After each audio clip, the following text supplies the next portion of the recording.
एक छोटे से कस्बे में समीर नाम का एक लड़का रहता था। बचपन में ही पिता की मृत्यु हो जाने के कारण परिवार की आर्थिक स्थिति बड़ी दयनीय थी। समीर की माँ कुछ पढ़ी लिखी जरूर थी, लेकिन उतनी पढ़ाई से नौकरी कहाँ मिलने वाली थी। सो घर घर बर्तन मांजकर और सिलाई बुनाई का काम करके किसी तरह अपने बच्चे को पढ़ा लिखा रही थी। समीर स्वभाव से थोड़ा शर्मीला था और अक्सर चुपचाप बैठा रहता था। एक दिन जब वो स्कूल से लौटा तो उसके हाथ में एक लिफाफा था। उसने माँ को लिफाफा पकड़ाते हुए कहा, माँ, मास्टर साहब ने तुम्हारे लिए ये चिट्ठी भेजी है, जरा देखो तो इसमें क्या लिखा है। माँ ने मन ही मन चिट्ठी पढ़ी और मुस्कुरा कर बोली, बेटा, इसमें लिखा है कि आपका बेटा काफ़ी होशियार है। इस स्कूल के बाकी बच्चों की तुलना में इसका दिमाग बहुत तेज है और हमारे पास इसे पढ़ाने लायक शिक्षक नहीं हैं, इसीलिए कल से आप इसे किसी और स्कूल में भेजें। यह बात सुनकर समीर को स्कूल ना जा सकने का दुख तो हुआ, पर साथ ही उसका मन आत्मविश्वास से भर गया कि वो कुछ खास है और उसकी बुद्धि तीव्र है। माँ ने उसका दाखिला एक अन्य स्कूल में करा दिया। समय बीतने लगा। समीर ने खूब मेहनत से पढ़ाई की। आगे चलकर उसने सिविल सर्विसेज परीक्षा भी पास की और आईएएस ऑफिसर बन गया।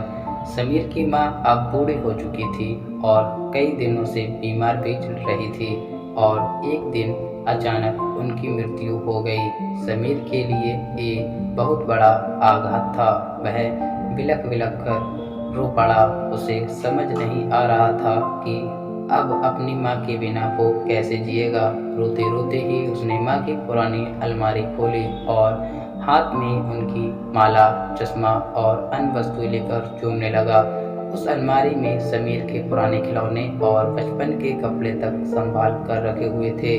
समीर एक एक कर सारी चीजें निकालने लगा और तभी उसकी नज़र एक पुरानी चिट्ठी पर पड़ी।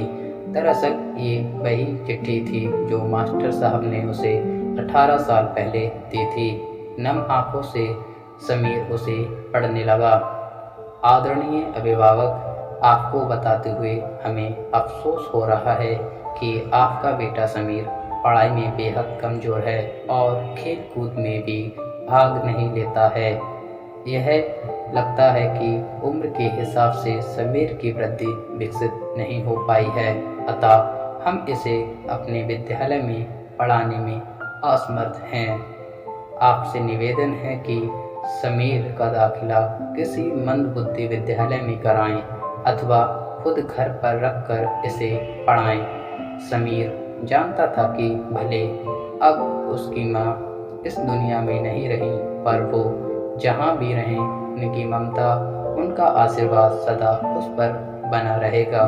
दोस्तों, रुडयार्ड किपलिंग ने कहा है, God could not be everywhere and therefore he made mothers. भगवान सभी जगह नहीं हो सकते, इसीलिए उसने माएँ बनाई। माँ से बढ़कर त्याग और तपस्या की मूरत भला और कौन हो सकता है। हम पढ़ लिख लें, बड़े होकर कुछ बन जाएं, इसके लिए वो चुपचाप न जाने कितनी कुर्बानियाँ देती है। अपनी ज़रूरतें मारकर हमारे शौक़ पूरा करती है। यहाँ तक कि संतान बुरा व्यवहार करे तो भी माँ उसका भला ही सोचती है। सचमुच माँ जैसा कोई नहीं हो सकता। सीख चाहे कहीं से भी मिले, ले लेनी चाहिए। अगर आप और भी कहानियों को पढ़ना चाहते हैं तो आप सही जगह हैं। यहाँ आपको सीखने के लिए अच्छी कहानियों का संग्रह मिलेगा। आप कीमती समय देते हुए इस पोस्ट को पढ़ने के लिए दिल से आपका शुक्रिया। अगर आपको यह कहानी अच्छी लगी हो तो चैनल को सब्सक्राइब करें और वीडियो को लाइक करें।